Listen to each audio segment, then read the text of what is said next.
Hey, it's Clay at claytrader.com. This will be my top 10 stocks as we head into Wednesday, August 7th. This will be a technical analysis breakdown. So if you are someone that uses charts within your trading, or maybe you're just interested in learning more about charts and how they can be used as a tool to help make good decisions as a trader, this would be a video for you. And also, if you trade Bitcoin, I'll do a bonus analysis at the end. First off, a couple clarifications. Number one, the candlestick that you see right there will be moving around and changing. That is because the market's still open for a small amount of time. But I like to do these videos when the market is still open because sometimes we can capture some really interesting late day price movement. Second, I'll be using the 30-minute time frame, meaning each one of these candlesticks here represents 30 minutes worth of time. So stock number one, ticker symbol LUMN. Very nice mover today. Big volume. Have been tracking this one pretty closely. Went quiet a little bit, but today started to ring the bells again as the volume came pouring in, and now we're looking at a good solid pattern here. So let's get this pattern drawn. Whoops. And we're off to a great start. There we go. Let's get this pattern drawn. So it's top part of the pattern area of resistance right there. And let me be very clear. I think a lot of people have drawn that resistance line, so I'm not trying to press you. I'm not trying to imply that's a great discovery. And I say all that because when a lot of people are watching the same levels and wondering the same things, call it a self-fulfilling prophecy, call it whatever you want, it can produce some very dynamic movement. So that's going to be an area that you got to think a lot of people are watching from a breakout standpoint.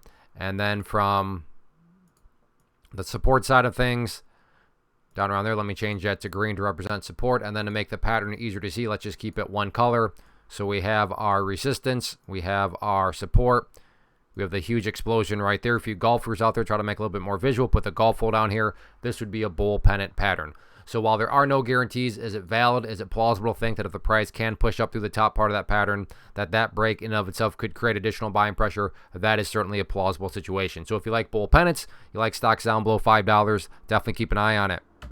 Next one, ticker symbol VBIV, and this one started off the day very, very nicely, opening 30 minutes there. Big surge in price, big surge in volume down here, but there has been a bit of a pullback. But broadly speaking, the chart's hanging in there, mainly, and a key word being broadly speaking. I understand that if you're some sort of day trader, flipper, scalper, whatever you want to call yourself, and you bought right there and your plan was to buy and sell within 20 minutes, well then from that perspective, yeah, the chart looks really, really terrible. But broadly speaking, price is still up above that purple line right there, which on my chart represents the 50-period moving average. So it's still got a chance to put in a higher base. But on that note, that is why that purple line, very, very important. Not saying this will occur, but if the price were to come down there and then break down through that level, at that point, you essentially have the price starting to go right back to where it was. And I mean, not to insult your intelligence, but price movements that explode upwards and then go right back to where they were, not exactly a sign of genuine strength. But if the price can at least stay above that purple line, that would represent, if you want to envision that as a stair step there, and then that stair step right there, and you'd have stair steps progressing in the upwards direction. In terms of levels of resistance, main dynamic to watch right now is going to be this resistance trend line right there. If the price can break up through there, that could definitely spur on some more momentum. But overall, strong start. Got a bigger pullback here, but price is leveling out. We'll see if this thing tries to curl back upwards on Wednesday.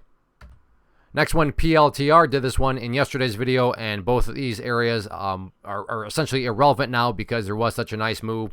But maybe you've already noticed where this key level of resistance is that I'm going to talk about right away. And yes, if you were saying, look at that pink line there, the price just really seemed to struggle up around there.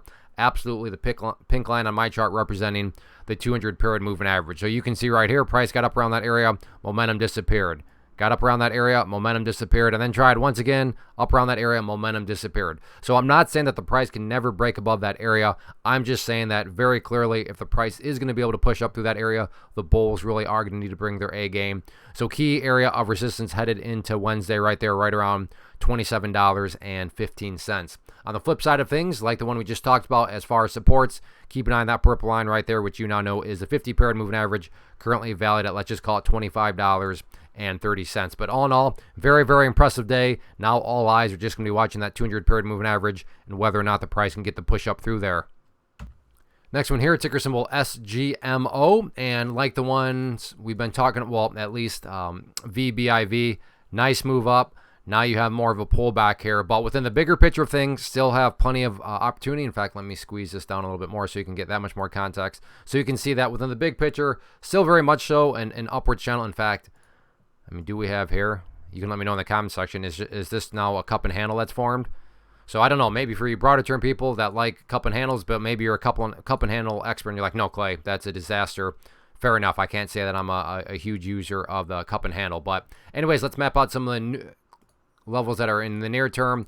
So as far as supports are concerned, key level of support right now right there at the 92.5 cent mark. You can see essentially 2 times both there and there. Price came down right around that area, and then to give credit's due, the price held nicely. So if the price comes down there, no guarantees, but it is certainly valid to think that it could once again bounce off that area, given it's happened a couple times before. If the price does not bounce off it, then the much more important area of support is once again that purple line, the 50-period moving average. In terms of areas of resistance, I think the main level that people have drawn is that just upward trend line right there. Perhaps there's some people that are watching, and rightfully so, in the very near term. You can see there's basically this area right there at $1.05. Let me change up the style just so there. So $1.05, another area where once, twice, 3 times in a row the price got rejected from it. So yeah, I would say that's actually a very accurate level. In the near term, $1.05 key area of resistance, but then from more of the overarching standpoint, keep an eye on the trend line right there. Next one, NVDA, and overall, mission accomplished. What mission? Well, if you watched yesterday's video, it was all about, well, let's at least see if this bounce here can show some signs of progress. The quote-unquote sign of progress was staying above that green line right there at, we'll call it 97. And you can see very clearly that it never got even close to being tested, got up the move up there. So very good on that regard. In fact, I'm going to go ahead and just adjust this area of support upwards to what I would consider the newest area of support, and that sits right here at the 101.35 mark. And it's assuming you're bullish, it's always a good sign when levels of support are being adjusted in the upwards direction. So keep an eye on that. And then as far as areas of resistance are concerned, I think this, yeah, right here, 107.50 definitely has a track record here going back a couple of days. You can see rejected the price, and then you look at today, and there's a whole bunch of rejection around that area. As mentioned previously on another one, that doesn't mean that the price can never, ever get above 107.50. I'm just saying that according to the data that the chart is telling us, the price is really going to have to bring its A game if the bulls are going to be able to push up through, that 107.50 mark. But all things considered, good solid day today, and now let's see if the price can get the break of that area or not over the next couple of days. Real quick, want to take a break and personally invite you to get signed up for this free live online webinar that I'm offering later on in the week. So if you've been enjoying what you've seen and you want to learn more about this tool, how it can and should be used to build consistency and manage risk, then definitely get signed up for the free live class. If you're watching on YouTube, there's a link down below in the description box, or if you're watching at my website, there's an area right there on the webpage you can use to get signed up. So like I said, if you've been enjoying, then definitely get signed up for the free training. Next one here, ticker symbol TSLA for Tesla. And overall, nice mover today. Broke up through that trend line, which I drew in yesterday's video, and got a nice little pop there. So I'm going to go ahead and just get rid of that level as it served its purpose for now. And once again, going to go ahead and adjust this area of support. So like in video, whenever levels of support are being moved upwards, always a good sign. And I would say the newest area right there at 194.65, which actually matches up very well. You can see that was an area of support right there. And then you look at this area right there. So definitely quite a few buyers seem to be hanging out right around 194.65. So if this thing were to roll back over, as I've said previously, does not mean for sure guaranteed it would bounce. But given the track record of this thing and how it's bounced not once but twice before, certainly valid to think that maybe a third bounce were to come if it were to come down to 194.65. In terms of areas of resistance, a little different here because in the past ones we've been talking about that 50-period moving average as a support, but in this situation with that 50-period moving average purple line up above the price, that would technically be considered the near-term level of resistance. So keep an eye on that. I expect that to put up a pretty big fight. Doesn't mean the price can't push through it, but I don't think it's going to be necessarily easy either. But all things considered, good solid day. Good to see the price not roll back to where it was at those lows. So we'll see if the bulls can build upon that progress on Wednesday. Next one, TENX. Very, very nice, strong start to the day, and then a pretty rough pullback. But within the context of this pullback, what I like here is this action right here. The price has started to go sideways. Now, let me be very clear, and I wish I could say trading was this easy. Just because there was a big gap up, just because the price got hammered to the downside and is now starting to go sideways, does not mean for sure, guaranteed, without question, this thing is getting ready to curl back upwards and explode. My point here is it's just a lot more plausible.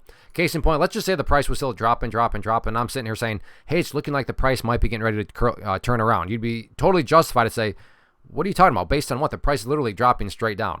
But that's not the case here. It has at least started to go sideways. So does that mean it's going to curl back upwards? No. But again, it becomes a lot more plausible. So on that note, the key level of resistance that stands out to me to keep a close eye on right there at around the 405 mark. And then in terms of areas of support, the main level to watch, preferably speaking, would be to stay above that 353 mark. But definitely the must-hold level would be these moving averages, which happen to essentially be the same as one another. Pink line, 200 period moving average, purple line, 50 period moving average. Both those essentially valid. We'll just call it at $3.30. If the price were to break below there, then at that point, this thing's essentially become a pump and dump. Next one, SERV. Nice mover today. A bit of a pullback here late day, but overall, I think there are definitely some key levels here that a lot of people have noticed. A lot of people are probably going to be watching, which once again, to go back to that talking point of self-fulfilling prophecies, I think right around there, the $18 mark is certainly going to be a level that lots and lots of people are watching. It's not exact. A couple of times you can see here the price didn't quite hit it. Other times the price went above it. Other times the price hit exactly at it. But point here being is there is a track record here of quite a bit of resistance and selling at that $18 mark, which, as I've said and will probably say a dozen more times, no guarantees, but certainly valid to think that if the price were to come up to 18 and push up through it, that break right there could indeed lead to that much more upside buying pressure. In terms of areas of support, as right now, that purple line right there, 50 period moving average, doing a good job of providing support. In the event that level does not quite hold up, then definitely the much more important level would be that pink line there, the big brother, the 200 period moving average. You can see actually right there, did a beautiful, beautiful job of providing support. But as right now, to give credits due, the price is doing a great job of holding above that purple line right there. So, like I said, if this thing can curl back upwards, all eyes definitely going to be watching right around the $18 mark. So we'll see what happens. Next one, SOXL, and an interesting one here. Let me first just get the key level of support mapped out. And what I would definitely consider a must-hold area right there at the $26 mark. Why must-hold was, I've talked about in the previous ones, if the price were to come down there and break down below it, at that point, the price is starting to go back to where it was. And, you know, bullish moves don't make great bounces and then go back to where they were. They at least show signs of progress. So by at least staying above 26, if the price were to come down there, bounce around and curl back upwards, at that point, going back to the analogy of stair steps, you'd have a stair step right there. You'd have a stair step right there. And if you envision those in that way, you'd have stair steps progressing in the upwards direction. So $26, if you haven't connected those dots, definitely the very, very important level of support. And then in terms of areas of resistance, well, essentially right where the price got rejected from today. You can see price try to make a surge, got right up around that purple line, and then ultimately did get pushed back to the downside. It doesn't mean that the price is headed down to that area, but yeah, there's no doubt about it that the latter part of the day, quite a bit of selling pressure has shown up. So, you know, my kind of initial question is, how serious is the selling pressure? Is the price about to head back down to that level? And then that's where the secondary question comes in. Can the price stay above it? So overall, though, definitely keep your eye on those two key technical levels. Next one here, TQQQ, and pretty similar to what I just talked about. So first off, the progress point, which I talked about in yesterday's video at 52, you can see here, had done a good job of holding, didn't even really come close to getting tested today. So that's good. But like SOXL, the one we just looked at, no doubt about it, there has been some selling that's shown up late day today. It is pulling back, but that doesn't necessarily mean anything, you know, for sure bearish, because the thing could, you know, quickly snap back around and everything would be fine and dandy again. But that doesn't take away from the fact that the present reality right now is the price is currently pulling back. So that'll be, you know, just kind of the first initial question of how big of a pullback does this become. But again, in my opinion, there is no problem with the pullback as long as the price stays above 52. If the price breaks down through there, then that's where things become more of a problem. In regards to levels of resistance, maybe you've already kind of seen or have guessed where I'm headed with that. All about that pink line there, that 50 period moving average. So yeah, today overall good day, don't get me wrong, but there's no doubt about this afternoon action certainly makes things look a little shaky headed into Wednesday. I will get to Bitcoin here in just a second, but for you stock traders out there, as mentioned earlier, if you like what you saw here, then definitely go get signed up for the free live webinar. It'll be very soon, Thursday, August 8th. At 7 p.m. Eastern time, so I hope to see you there. And it is a genuine live event, and I say that because there will be a Q&A. So if you have questions, please bring them, as I'd love to answer them live for you. All right, now let's talk some Bitcoin. One quick clarification here. We are no longer on the 30-minute time frame. We're looking at the 4-hour, meaning each one of these candlesticks here represents 4 hours. And that is because Bitcoin is open 24/7. So from you know, just a video standpoint and wanting this analysis to remain relevant for as long as possible, it just makes that easier to accomplish by using a longer time frame here. So step one, and the big thing that occurred, was the price has been able to actually push up through and is currently above 55,600. So basic rules and technical analysis, when levels of resistance are broken and closed above, you want to see them act as support. And that'll be the first question to ask yourself. So let's just assume you're watching this video 15 hours after I upload it. Question number one, where is the price at relative to 55,600? As long as you're answering the question that the price is above there, as far as I'm concerned, that's a good, healthy looking chart. Now, a little bit of common sense. If you're saying, well, Clay, the price is actually way up here, well, then that's going to be much better than if the price is still kind of just chopping around here. So some common sense there, but at the core, is, in my opinion, as long as the price is above that level, then that implies that this current bounce here, worst case, looks something like this, which is still a good sign because it still implies that it's maintaining its gains. It's not giving anything up. It's just simply, you know, a little bit of a consolidation pullback. Now, if you're saying, well, Clay, actually the price is down below 55,600, still not the end of the world. The end of the world for me, in you know, hyperbolic sense, is not, you know, Bitcoin's going to zero. But, you know, what would be really bad would be if the price is, if you're answering the question, okay, well, actually the price is down below that level and down below 49,500. That would imply that this whole bounce has failed. It would imply this bounce has returned to its lows and broken down through there. So that's what I mean by quote unquote end of the world. It would just be a very bad situation for what, as of right now, is a good solid bounce. So walk yourself through those questions, keep an eye on those levels, and that'll keep this analysis as relevant as possible until I'm back to get the next round of updates in. And as I invited the stock traders, I'm inviting you as a Bitcoin and crypto trader to definitely get signed up for this free class, because what you'll learn about can and certainly should be used within the world of Bitcoin and crypto. So like I said, go get signed up. It'll be very soon, Thursday, August 8th at 7 p.m. Eastern Time. And I hope to see you there. As far as these top 10 videos are concerned, if you enjoy these, please do a couple things for me. Hit the like button, leave a comment down below. Let me know what you traded today. Tell me your watch list for tomorrow. If you have a request for me to do on a future video for one of your positions, comment below and I'll do my best to get to that. So go get signed up for that free training. Thanks for watching. Take care. Have a good one.